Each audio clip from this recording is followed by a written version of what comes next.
Você põe para gravar, eu compartilho tela. Calma aí.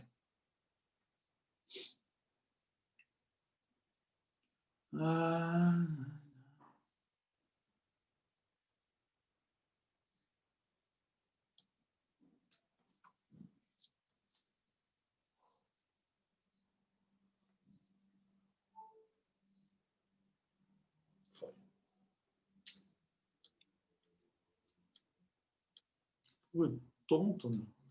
Agora ficou pequeno aqui para mim. Bom, um pequeno mesmo. Gente, ó, primeira parte da revisão, primeira parte do nosso conteúdo são gases. Gases, ele tem caído cada vez menos isolado, sozinho, e cada vez mais dentro de outros conteúdos. Quais seriam esses outros conteúdos? Seria cálculo estequiométrico, conceito de densidade. Então, ele cai embutido em outros conteúdos. Dificilmente a gente vai estudar gases e, assim, vai aparecer um exercício, um vestibular, para você fazer um PVNRT e responder o negócio. Dificilmente vai acontecer isso. Então, o mais comum hoje em dia nos vestibulares é que gás apareça embutido dentro de outro conteúdo, principalmente conteúdo de cálculo estequiométrico. Então, se for aparecer gases nos vestibulares, a grande probabilidade é que apareça ele embutido em cálculo estequiométrico. Mas algumas relações são importantes você conhecer dos gases. Bom, as 3 primeiras leis, quando a gente fala lá de Boyle, Charles e Gay-Lussac, o importante, na verdade, o mais importante dos estudos deles é entender as relações de proporção. Então, Boyle ele definiu que pressão e volume são inversamente proporcionais.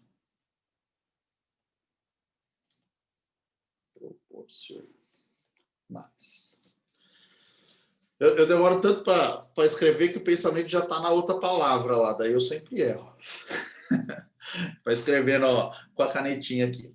Então, pressão e volume são grandezas inversamente proporcionais. Então, a lei de Boyle é o seguinte, que a pressão vezes o volume é um valor constante. Então, isso foi o que definiu Boyle. Boyle estudou gases, fez um monte de experimento. Boyle foi considerado por muitos da época dele como um cientista obstinado. Então, assim, era um cara que fazia experimento, anotava, fazia experimento, anotava. Então, ele tem milhares e milhares de páginas de anotação dos experimentos dele, dos estudos dos gases, para chegar a essa conclusão. Numa época, gente, muito... com pouquíssimos recursos tecnológicos, e ele conseguiu, então, provar matematicamente que o produto PV era constante. Implicações disso. Ele conseguiu provar que o produto PV era constante, então a pressão no início vezes o volume no início é igual à pressão no fim vezes o volume no fim, sobre 2 condições. Temperatura constante e massa fixa. Então, se eu pegar uma mesma massa de gás, a temperatura constante, a razão, o produto da pressão vezes o volume no início é igual ao produto da pressão vezes o volume no fim. Então, ele conseguiu escrever essa relação matemática. Além disso, ele criou um gráfico que é famosíssimo,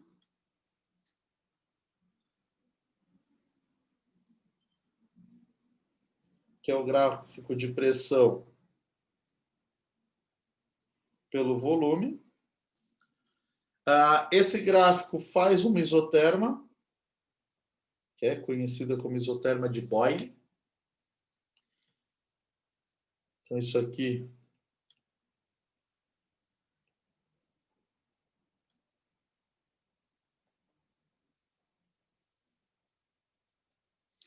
os matemáticos chamam a isoterma de Boyle de hipérbole, mas muitas vezes, principalmente quando você estuda física e química, você vai falar de isoterma, você não vai falar de hipérbole, né? Então, essa curva, ela é característica, porque ela nunca vai encostar, né? Essa pontinha aqui tinha que estar vindo mais para perto, assim, né? Mas ela nunca vai encostar aqui no eixo X, no eixo Y, ela nunca vai encostar no eixo X, mas ela vai cada vez mais se aproximando, tanto do eixo X quanto do eixo Y. Então, quando você tem um volume pequeno, a pressão é grande. Quando você tem um volume grande, a pressão é pequena. Hoje, isso é quase que intuitivo para a gente, né? Então, se eu pegar uma mesma quantidade de gás e deixar num volume grande, a pressão que ele vai exercer é pequena. Se você pegar a mesma quantidade de gás e pôr num volume pequenininho, a pressão que ele vai exercer lá dentro é gigante. Mas, na época, o pessoal não entendia direito as relações entre os gases, né? Então, entre as grandezas que a gente estuda dos gases e o comportamento efetivamente dos gases. Boyle é meio que um precursor desse estudo, ele começa com tudo isso, ele esbarra no problema matemático da temperatura, porque ele trabalhava com a temperatura em Celsius, e aí como ele trabalhava com a temperatura em Celsius, ele não conseguia desenvolver o raciocínio matemático, porque a temperatura em Celsius não é uma grandeza absoluta, né? Gente, grandezas tudo bem, eu preciso revisar, eu nem perguntei isso, já passei, né? Unidade de pressão, unidade de volume, unidade de temperatura, tranquilo, né? Fazer as transformações. Ó, o David e a Isa que estão mostrando as câmeras estão chacoalhando a cabeça, né? Então, ó, volume. Desculpa. Não, pode falar, tá travando. Quem que é? O André? André, fala aí. Não, é o Henrique, professor. Eu ia pedir para você revisar, se você puder. Claro, ó, vou criar uma página aqui, ó, antes, para nós revisar. Então, ó, rapidinho. Conceitos de volume. Volume é uma questão métrica. Ela vai medir tamanho, né? Na verdade, ele vai medir 3 dimensões. Para a gente determinar volume, a gente precisa conhecer o comprimento, tem que conhecer a profundidade e a altura. Então, toda vez que a gente estuda volume, ela é uma unidade tridimensional. Normalmente, o volume é usado na unidade métrica. Então, 1 metro de comprimento, 1 metro de profundidade e 1 metro de altura. Então, eu vou ter aqui o volume vai ser 1 metro cúbico, né? Então, o volume no sistema internacional é medido em metros cúbicos. Gente, como volume é uma unidade métrica, ele sempre vai ser absoluto. O que significa ser absoluto? Que o zero vale zero mesmo. Então, se eu falar para você, meu volume é de 0 metros cúbicos, significa que eu não estou pegando nada. Não tem volume nenhum. Então, zero. Gente, qualquer partícula possui volume. Então, se existe matéria, não existe volume zero. Então, qualquer coisa que tenha matéria ocupa volume no espaço, então o volume é diferente de zero. Então, zero seria a ausência de espaço. Nem dá para entender direito isso, né? A ausência de espaço. Então, volume é uma unidade, é uma grandeza absoluta, porque o zero dele vale zero mesmo. A unidade mais usada pela química é litros. Litros é uma relação para metros. 1 metro vale 10 decímetros. Então, quando eu pensar em metro, 1 metro cúbico equivale, então se eu diminuir, se eu passar para decímetros cúbicos. Gente, pensa assim, ó, cada uma das três, né, variáveis, cada uma dos três, se eu for transformar para decímetro, vai dar 10 decímetros. Então, 1 metro cúbico é 10 decímetros ao cubo. Então, vão ser 1000 decímetros cúbicos. E 1 decímetro cúbico é equivalente a 1 litro. Então, quando eu falo de 1 metro cúbico, eu tenho 1000 decímetros cúbicos, e esses 1000 decímetros cúbicos equivalem a 1000 litros. Beleza? Bom, 1 metro também pode valer, também vale 100 centímetros. E aí, então, se eu pegar as três dimensões, os 100 centímetros, 1 metro vai ser, 100 centímetros elevado ao cubo. Então, 1 metro vai ser 10 a sexta centímetros cúbicos, que é o ml. Então, gente, 1 metro cúbico é o SI, Sistema Internacional. Na química, a gente liga bem pouco para o Sistema Internacional. O pessoal da física é mais bitolado aí no Sistema Internacional. A gente meio que ignora o Sistema Internacional. A gente usa a unidade mais favorável mesmo.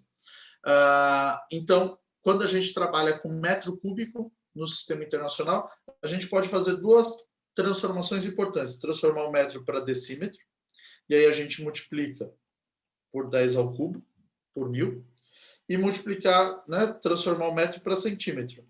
E aí o metro para centímetro, a gente multiplica por 10 a sexta. A gente multiplica por 1 milhão. Beleza? Então, quando a gente fala de volume, é espaço. E o espaço ele tem três medidas, três dimensões. A largura, a profundidade e a altura. Com essas três dimensões, a gente consegue definir o volume. E aí existem algumas unidades que a gente trabalha com volume que são importantes. A pressão também é uma relação absoluta. A pressão é força pela área. Então, quando a gente mede, né, pressão, o que a gente está medindo é a força que alguma coisa exerce sobre a área de contato onde ele está exercendo essa força. Então, quando a gente pensa na pressão atmosférica, ela está exercendo pressão em todo o ambiente, então os gases estão se chocando com a parede de todos os ambientes e exercem essa pressão, né? O estudo da pressão atmosférica foi feito por Pascal. Então, se a gente pensar lá em 50 quilômetros de atmosfera,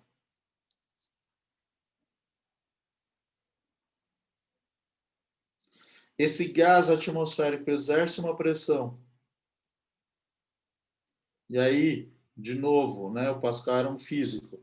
Então, ele usou a medida de 1 metro por 1 metro para estudar quanto que o ar atmosférico exerceria de pressão nesse 1 metro quadrado.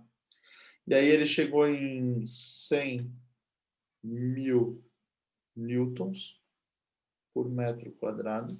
Então, essa foi a força calculada, né, que os 50 quilômetros de atmosfera exerceriam em 1 metro quadrado de área. Então, a gente fala que a pressão da atmosfera equivale a 10 a quinta newtons por metro quadrado, ou Pascal, em homenagem ao Pascal que determinou isso. Outros cientistas calcularam a pressão atmosférica em função de outras coisas e não do ar atmosférico. Então, a gente tem aí, por exemplo, o Torricelli, que fez o experimento com mercúrio e com água. Então, se você pegar assim, ó, uma baciazinha com água e pegar uma mangueira, gente, criatividade aqui, então finge que isso aqui é uma mangueira, tá? Beleza? Se você encher essa mangueira de água e levantar até uma altura de 10 metros, tem água dentro. Passando de 10 metros, aí não vai ter... Então, se você mergulha a mangueira inteira dentro da bacia, ela pega uma mangueira de 30 metros. Aí você mergulha dentro da bacia e deixa ela cheia de água. Enche ela inteirinha de água. Aí você tampa a ponta e vai levantando. Vai levantando, vai levantando. Até a altura de 10 metros vai ter água até encostada no seu dedo. Você tampou lá, você vai levantando, vai ficar encostado no seu dedo. Passando de 10 metros, vai começar a aparecer um espaço vazio.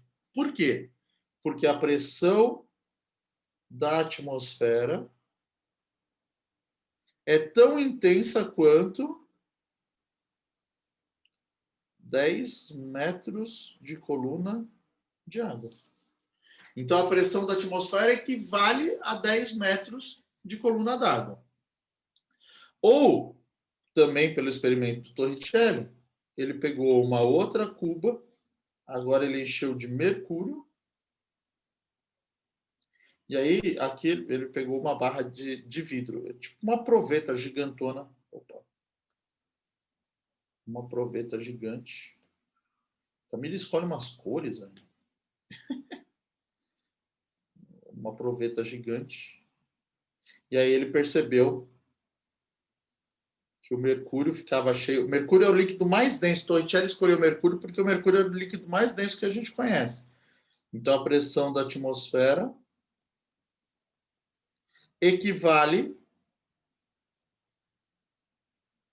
a 76 centímetros, ou 760 milímetros de mercúrio.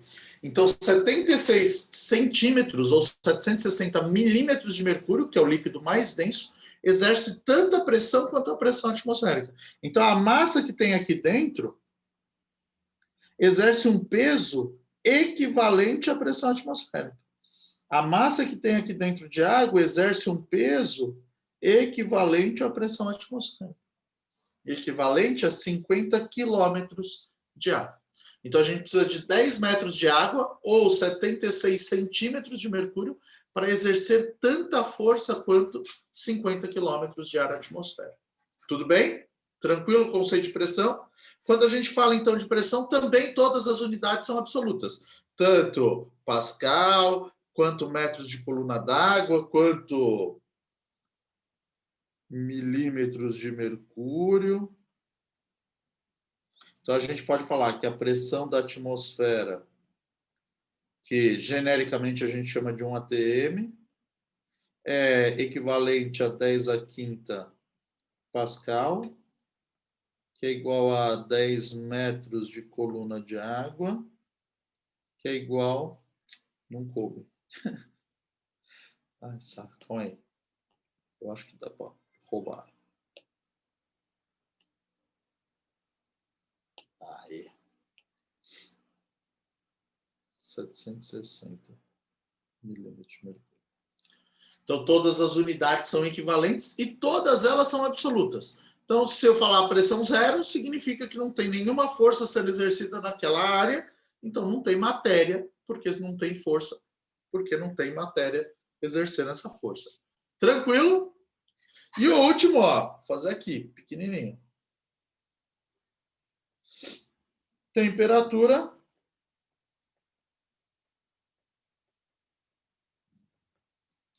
A temperatura é a única das unidades que não é absoluta. Então, a temperatura normalmente é medida em graus Celsius, que não é absoluto. Então, o zero não vale zero. E aí, para resolver esse problema, o Kelvin, Lord Kelvin, estudou transformações isotérmicas de Charles e Gay-Lussac, que a gente já vai falar, e com o estudo do Charles e do Gay-Lussac, o Kelvin determinou que o zero absoluto,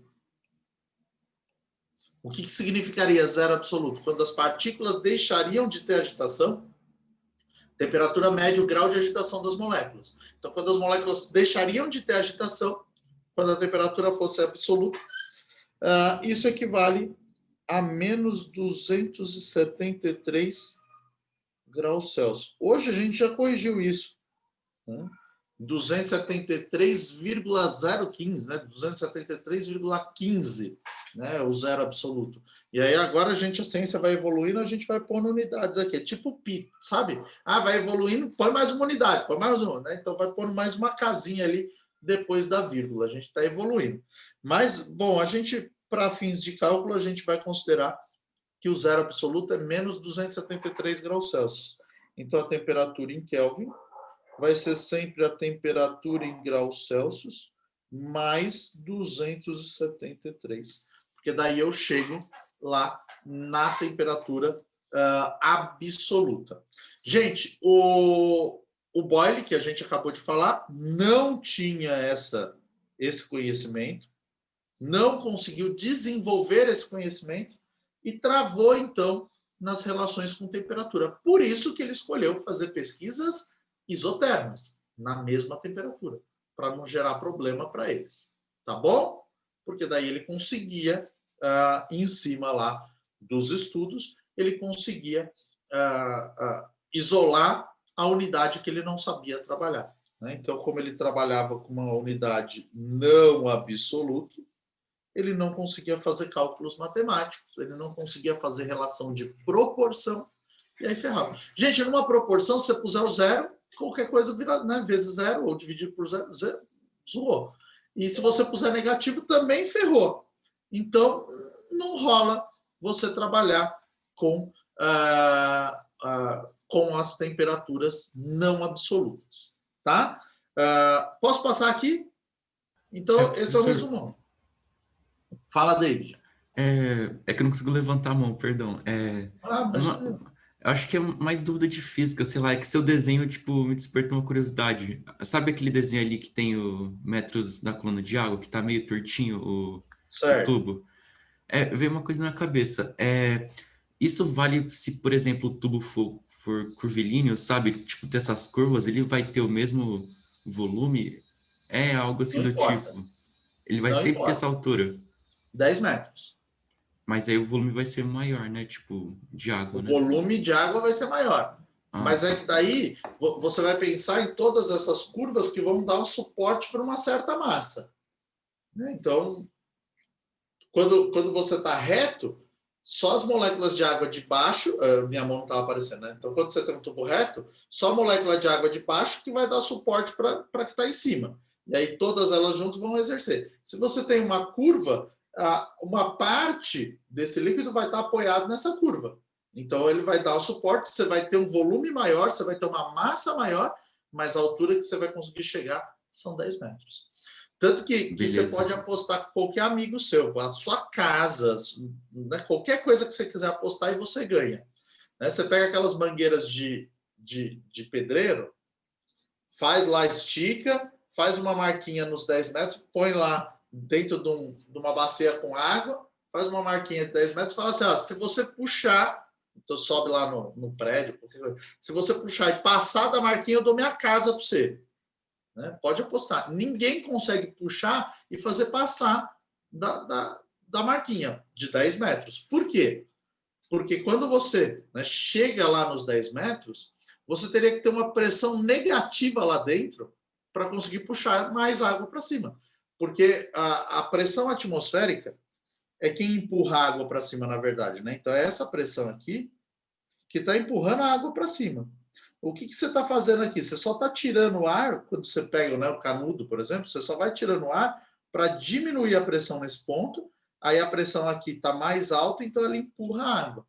Quando você zerar a pressão lá em cima, o máximo que ele vai chegar é em 10 metros. Nunca vai passar disso.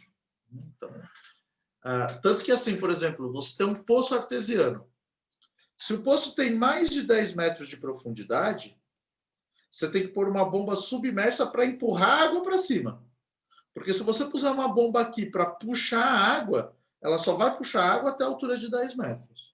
E não puxa mais. Você pode pôr uma bomba muito forte. Então, sei lá, você tem uma bomba aqui de 10 cavalos de potência, que é uma bomba, né? Uma bomba de banheira de hidromassagem é um quarto de cavalo, né? E já faz aqueles jatos. 10 cavalos de potência, ele vai puxar 10 metros e vai parar. Não importa. Você põe uma bomba aqui de meio cavalo de potência, você vai conseguir jogar a água para cima o quanto você quiser. Por quê? Porque lá de baixo você empurra a água, e aí a água de baixo empurra a água que está em cima, e a água vai subindo. Agora, se você tentar puxar, puxa 10 metros e depois para. Então, você precisa saber a profundidade do poço para escolher qual tipo de bomba que você vai querer. A bomba que não fica submersa é muito mais barata, né? Porque ela não precisa ser blindada, ela não precisa ficar mergulhada na água. Então, vale, né? Se um poço tem menos de 10 metros de profundidade, vale você pôr a bomba aqui em cima. Mas se o poço tem mais de 10 metros de profundidade, você não tem opção. Você tem que vir aqui e pôr uma bomba lá embaixo para empurrar a água para cima. Não tem jeito. Beleza? Posso Beleza, valeu, passar? professor. Ah, imagina. Uhum. Vou passar, hein? Vamos voltar para o Boyle. Então, o Boyle tinha problema com unidade de temperatura e ele escolheu fazer estudos isotermos. Charles e Gay-Lussac tinham um amigo, e ter amigo nessa vida é tudo, né? Charles era professor do Gay-Lussac.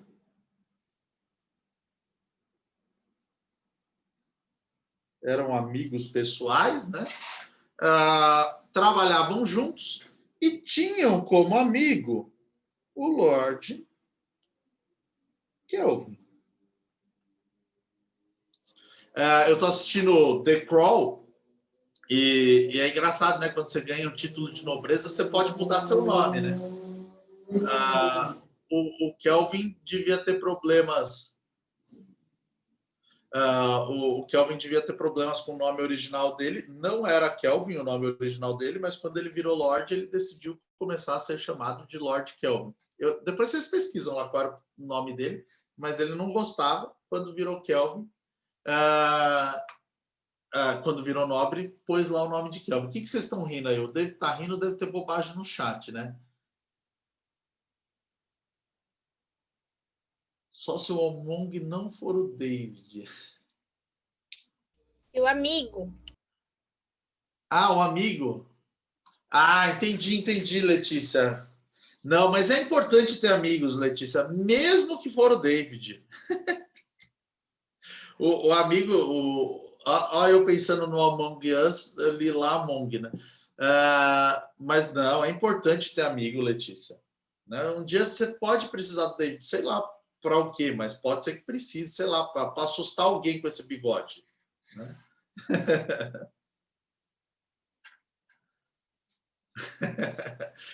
Gente, é o David, horas.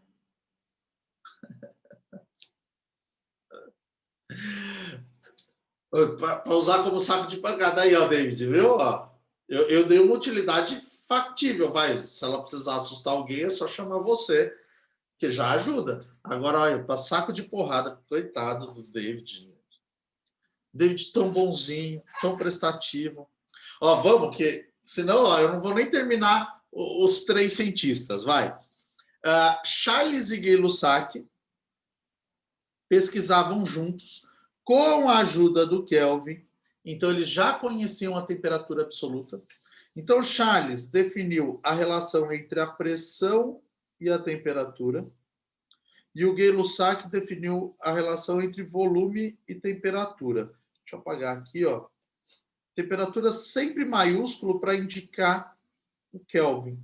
Então, a gente, quando usa a temperatura maiúsculo, né, o T maiúsculo, a gente quer indicar justamente isso, que é absoluto.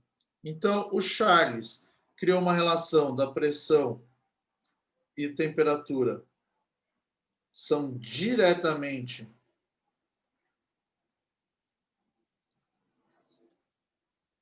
proporcionais.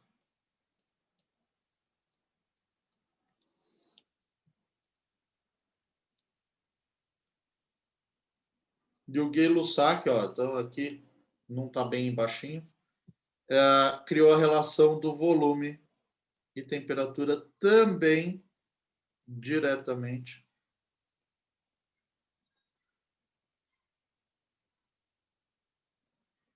proporcionais. Então, aqui, pressão dividido pela temperatura era constante. E aqui, volume dividido pela temperatura constante. Gente, o Boyle já imaginava existir relações matemáticas, né? O Boyle já imaginava existir relações matemáticas com pressão e temperatura e volume e temperatura. Mas qual que é o problema? Ó, a relação matemática põe a temperatura embaixo. Então, se não é uma temperatura absoluta, se você puser o zero aí embaixo, você nem pode dividir por zero. Ferrou todo o esquema. Então, por isso que ele não conseguia chegar em relações matemáticas. O Charles e o Gay-Lussac, amiguinhos do Kelvin, conseguiram, e aí escreveram, né, que a pressão inicial pela temperatura inicial é a pressão final pela temperatura final, o volume inicial pela temperatura inicial é o volume final pela temperatura final, né? Duas relações matemáticas, e montaram dois gráficos de pressão em função da temperatura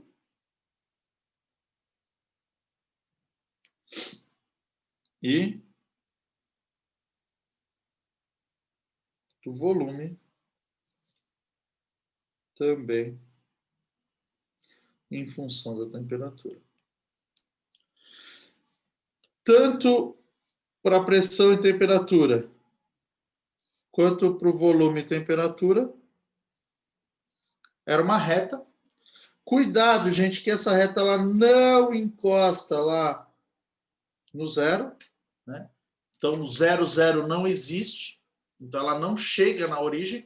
Do mesmo jeito que a isoterma lá do Boyle não encosta na origem, o gráfico do Charles e do Gay-Lussac também não encostam na origem. Essa aqui minha está encostando, né? Aí, ó. Deixa eu pegar a borracha.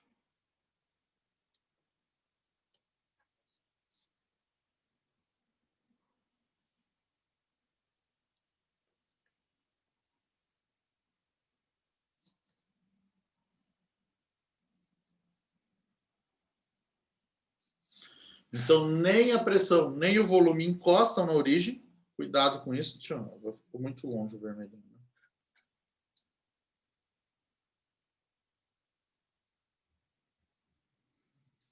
Ele pode chegar bem pertinho, mas não encosta na origem. Tá bom? Então, essas relações são as relações matemáticas que vão mandar lá nos gases. Então, as grandezas e as proporcionalidades são importantes vocês conhecerem. Isso até aparece. Então, aumentou a temperatura, aumentou o volume, o que acontece com não sei o quê. Né? Então, essas são as proporções importantes. Você precisa conhecer essas proporções. Tá? Mas a gente vai resumir isso. A gente vai juntar isso numa coisa só. Fala, Henrique. Professor, eu não entendi. Por que não encosta na origem? Qual a explicação? Então, porque são grandezas absolutas. Então, não existe zero de pressão. Então, você não pode chegar aqui, né? Porque aqui ó, é uma medida de pressão.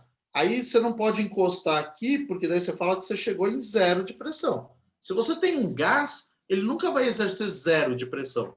Porque ele vai ter uma agitação, ele vai estar batendo nas paredes do recipiente. Então, não tem como chegar no zero. Então, também não tem como chegar no zero de temperatura, porque senão as partículas estariam paradas. E partícula parada, o elétron não está girando na eletrosfera, o elétron cai no núcleo, se aniquila e vira um buraco negro. Então, não existe temperatura zero. Provavelmente, no universo, o único lugar que a gente tem 0 Kelvin de temperatura é o núcleo de um buraco negro. Como a gente não consegue nem estudar a borda do buraco negro, muito menos o núcleo, mas a previsão dos cientistas é justamente essa. Se existir um lugar no universo que a temperatura é zero, seria o núcleo de um buraco negro.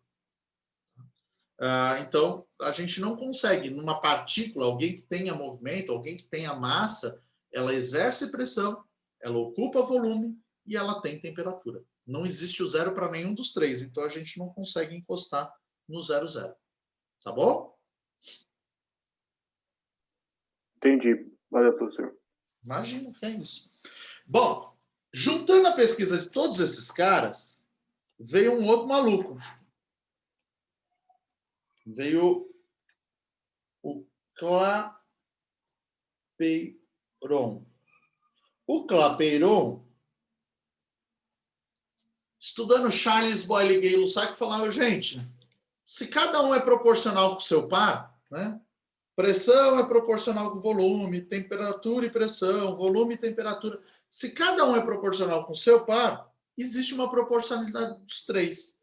Clapeyron falou assim, ó, para uma massa fixa de gás, temos... Gente, os caras começaram a fritar pastel já. Maluco, que fome, velho. A feira aqui de sábado me ferra, velho. Aí começa a subir o cheirinho do óleo quente, sabe? Nossa, do pastelzinho, do óleo que tá lá no tacho há 1 mês e meio já. E aí vai esquentando. Nossa, tá me dando água na boca aqui de fome, velho. Então, para uma massa fixa de gás, a relação P vezes V sobre T, então ele juntou as três, vai ser constante. Então, a gente pode falar que a pressão inicial vezes o volume inicial pela temperatura inicial é igual à pressão final, volume final, temperatura final. Essas relações matemáticas, né, foram possíveis de ser unidas e demonstradas em conjunto graças à temperatura em Kelvin. Então, gente, lembra disso, por favor. Vai fazer cálculo, a temperatura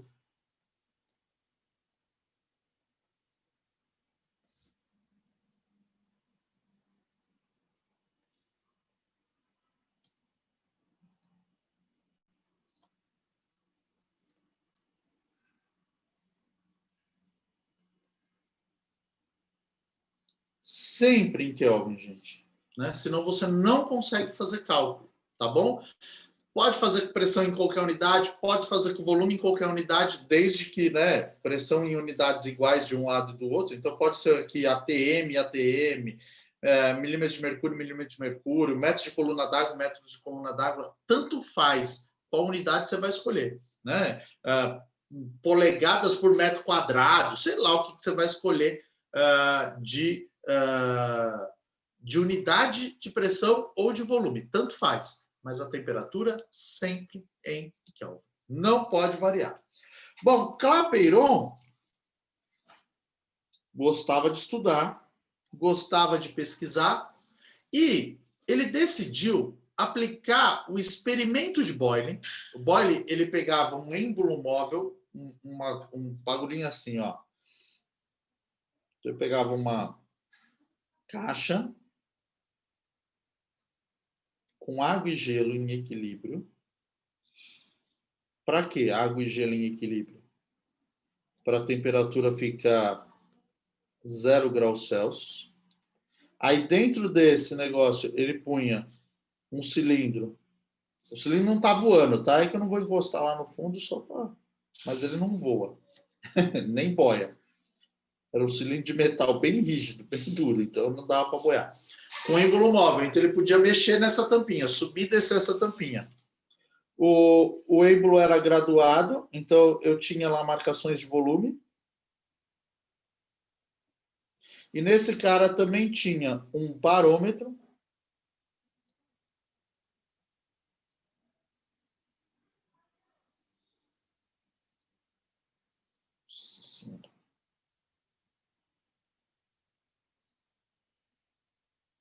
O que é um barômetro? Um medidor de pressão. E um termômetro.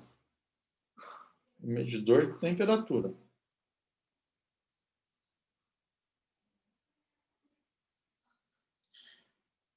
Bom, vamos desenhar um termômetro. Aqui nosso termômetro antigo. Tem um bulbozinho assim. Né?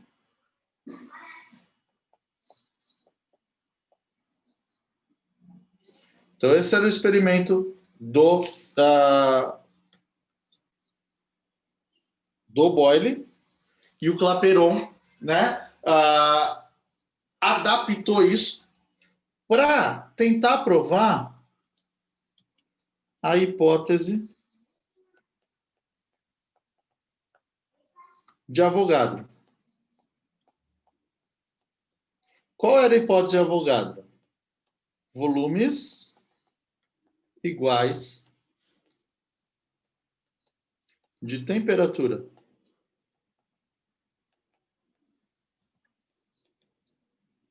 Volumes iguais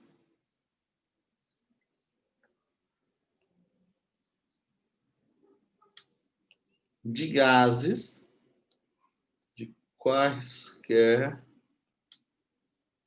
gases, nas mesmas condições de temperatura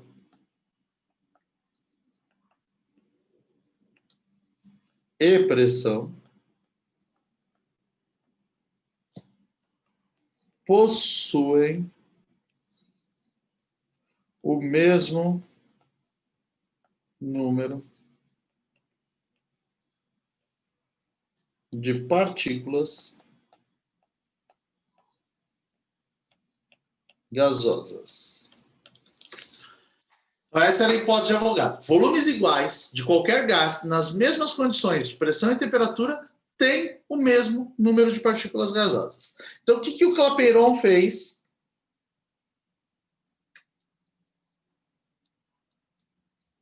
Com o experimento do Boyle. O experimento era do Boyle e quem fez esse experimento foi o Clapeyron, para confirmar a hipótese do Avogadro. Então, 3 cientistas aí na parada, né?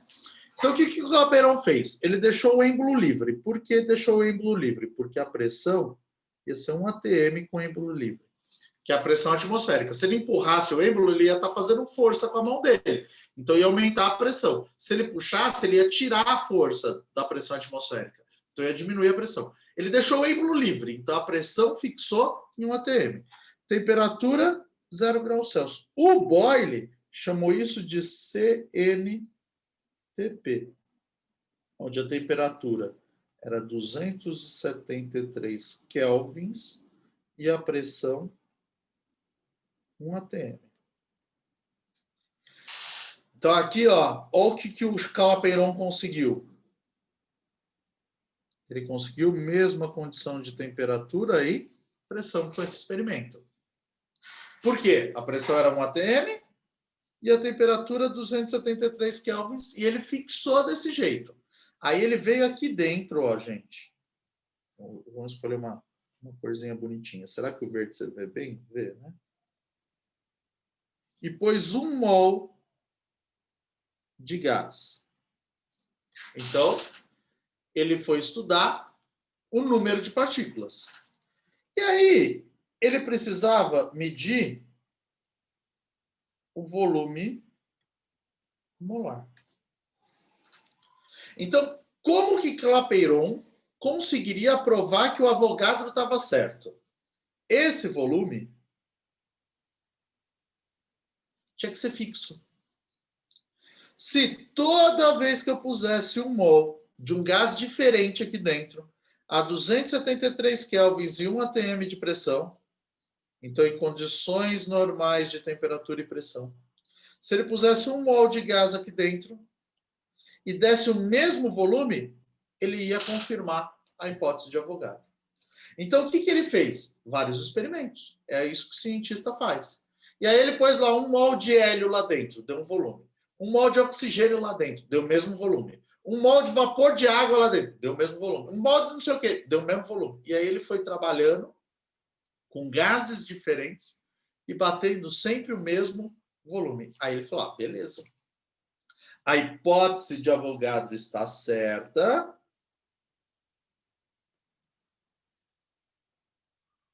E não é uma hipótese. É uma lei. Porque vale para todos os gases que a gente estudar. Todos os gases em condições ideais, os gases ideais. E ele escreveu uma relação matemática para tudo isso.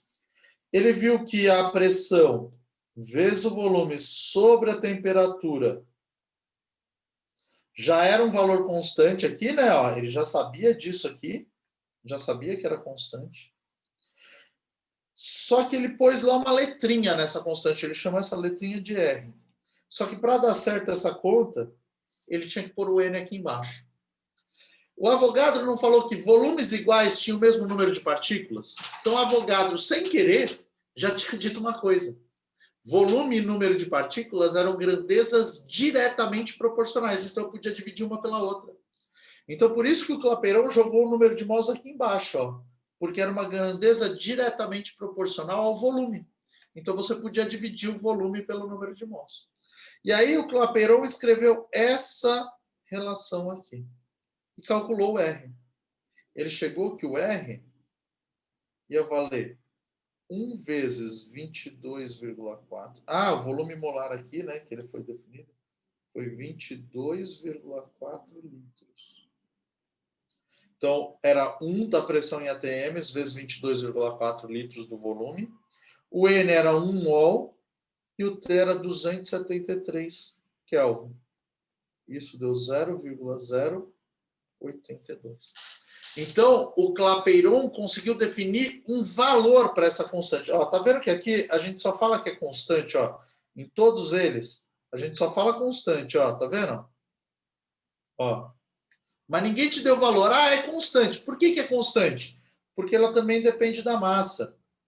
Se você aumentar a massa, essa relação aumenta. Se você diminuir a massa, essa relação diminui. Para uma massa fixa, o valor é constante. Mas qual é o valor dessa constância? Sei lá, meu, qual é o valor dessa constância.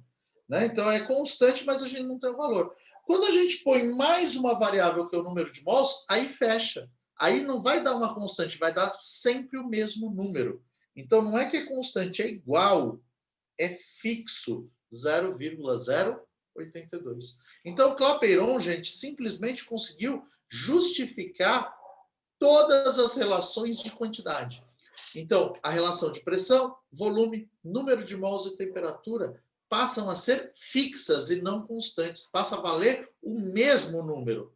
Ah, não é constante, porque daí é constante, mas, sei lá, para essa massa é sempre 10, para outra massa é sempre 8, para outra massa é sempre 546. Então, ser constante não bastava.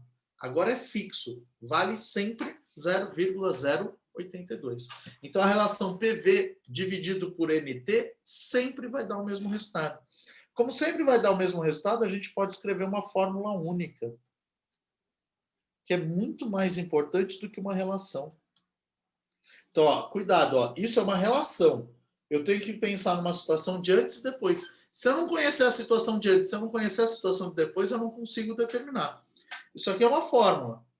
É uma situação que vale para qualquer instante. Então, pode ser o antes, pode ser o depois, pode ser o futuro, tanto faz. É uma relação que vale sempre. Eu não preciso conhecer uma situação inicial para prever uma situação final. Gente, essa relação aqui se tornou, sem dúvida nenhuma, a relação matemática mais importante para os gases. Beleza? Então, Clapeyron fez isso. Ele pegou Boyle, Charles, Gay-Lussac, Avogadro, teoria de todo mundo junto, juntou e transformou numa coisa só. Maravilha? Beleza? Então, professor, oi? acho que uma coisa não ficou muito claro para mim, tipo, o volume molar, ele depende da quantidade de mols ou, tipo, é independente, vai ser sempre esse volume? Não entendi. Não, volume molar, volume de 1 mol. Então, quando eu pus um mol aqui dentro, o volume batia 22,4. Sei lá, se eu puser 2 mols aqui dentro, vai dar 44,8. Se eu puser meio mol, 11,2. Então, ó, o volume depende do número de partícula. Se eu aumentar o número de partícula, eu tenho que aumentar o volume. Se eu diminuir o número de partícula, eu vou diminuir o volume. São grandezas diretamente proporcionais. Uma depende da outra. Tá bom? Beleza. Valeu, professor. Imagina que é isso. Bom, última relação para a gente acabar e aí, assim, ir para os exercícios, né? Vou fazer um exercício com vocês, porque a última relação que a gente vai estudar é a relação de densidade dos gases.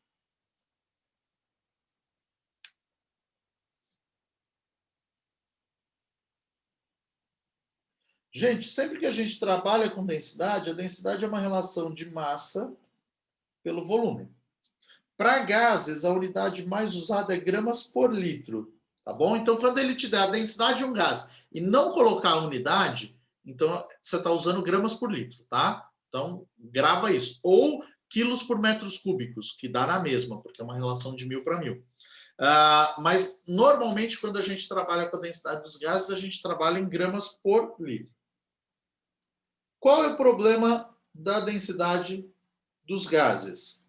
É muito difícil você medir massa para gás. Então, o que a gente vai fazer para chegar nessa relação de massa pelo volume?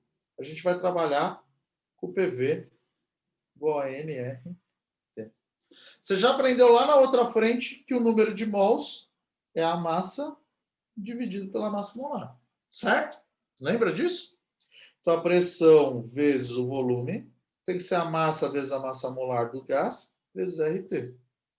Aí eu posso passar a massa molar para lá multiplicando e posso passar o volume para cá dividindo.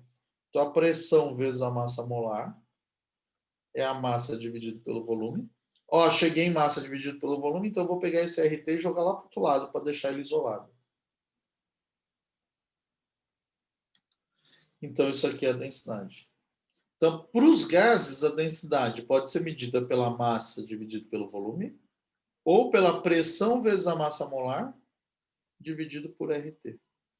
Gente, acreditem, é muito mais fácil a segunda forma do que a primeira. Por quê? Pressão. Você usa o barômetro, você mede. Massa molar está na tabela periódica. R é sempre 0,082. T, você pega um termômetro, você consegue medir a temperatura do gás. Determinar a massa é muito mais difícil do que determinar a pressão e a temperatura.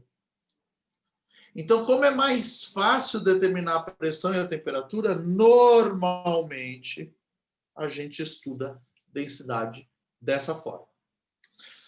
Para uma mistura gasosa,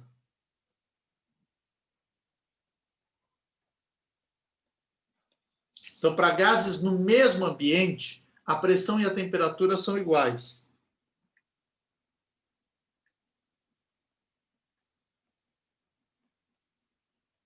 Quando a gente fala de mistura gasosa, eles estão no mesmo ambiente.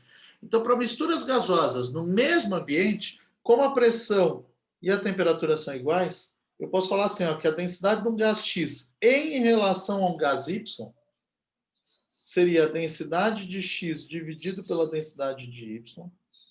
Aí a densidade de X seria a pressão vezes a massa molar do X dividido por RT.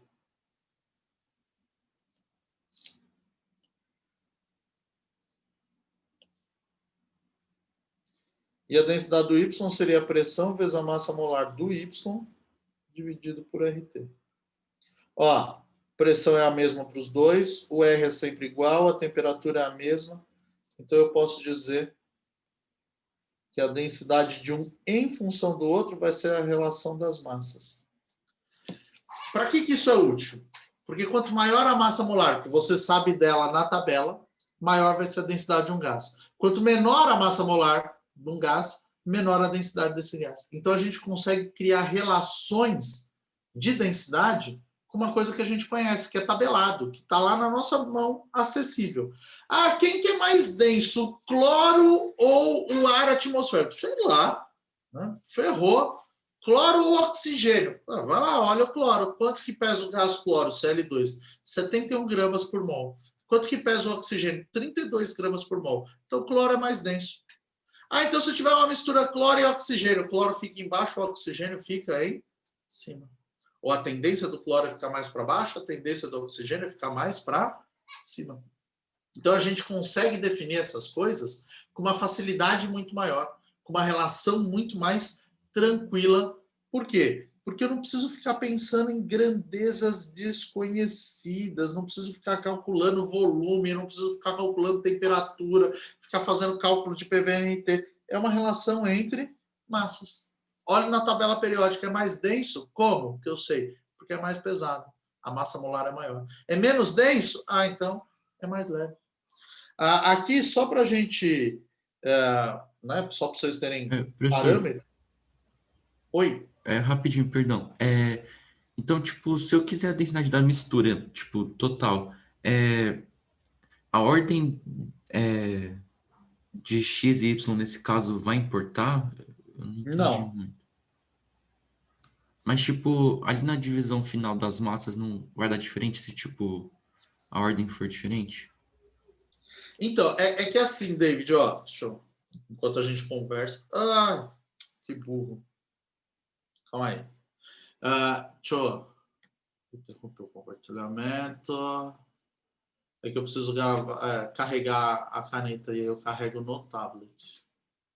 Vou compartilhar por Wi-Fi. Vai ficar um pouquinho mais lerdo, mas vai. Só um segundinho. Então, porque aqui é uma comparação. Quando a gente faz uma comparação, a gente está estudando a densidade de um em função do outro. Então, assim, ó, eu vou falar assim. O cloro é mais denso ou menos denso do que o ar atmosférico? Então, eu vou pôr o cloro em cima, né, aqui nessa relação. Né? O cloro é mais ou menos... Não está indo.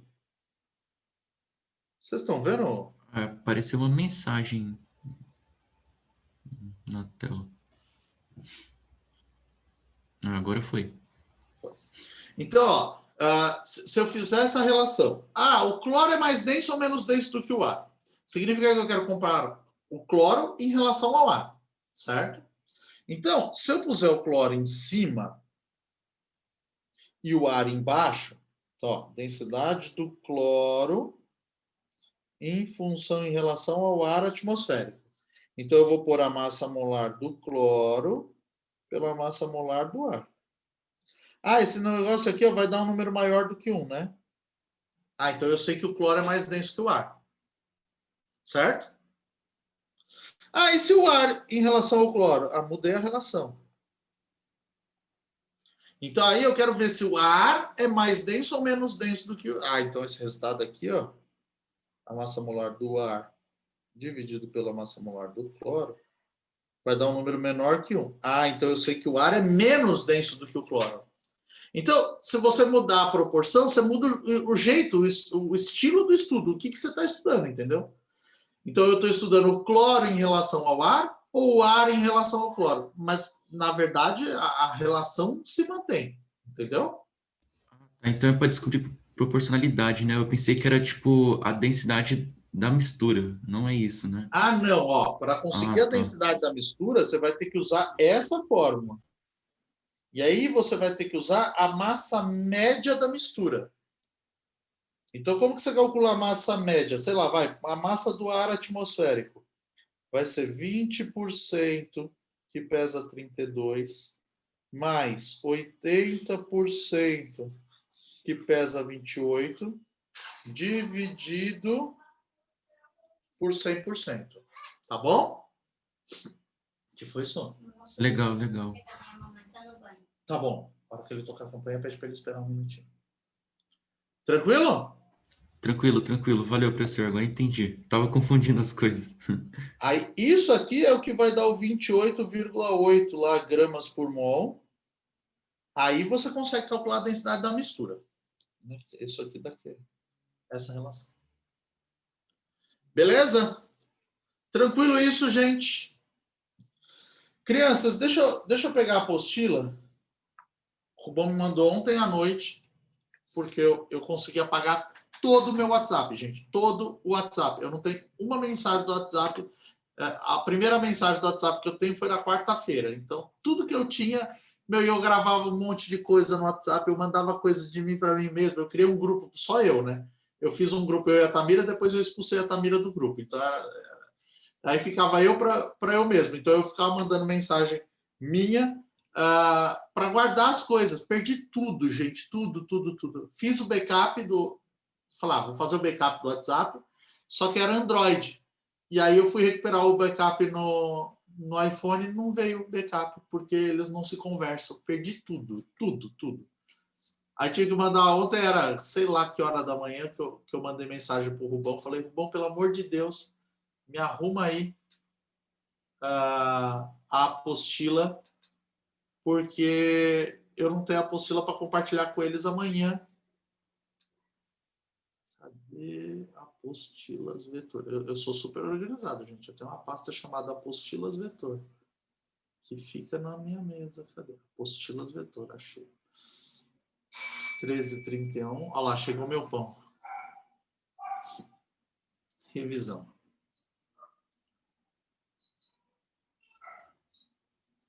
Gente, ó, com essa teoria, vocês podem fazer da questão 2 até a questão 10. Da questão 2 à questão 11. Tá bom? Beleza? Tentem fazer. Se der problema, me manda o WhatsApp. Não precisa esperar até sábado que vem. Tá? Aí, no sábado, eu começo tirando dúvida da 2 até a 11 e depois começo com o assunto novo. Da parte 1, isso. Da parte 1. Do 2 ao 11 da parte 1. Beleza? Tranquilo isso? Crianças, eu vou correr, senão o moço vai ficar lá na porta me esperando muito tempo. Ó, beijos e bom sábado para vocês. Me mandem mensagem. Não fica com dúvida a semana inteira, hein? Combinado? Beleza, beleza. Vai lá, professor. Obrigadão, hein? Bom final de semana. Beijo, bom fim de semana, gente. Obrigadão. Tchau. Tchau, tchau.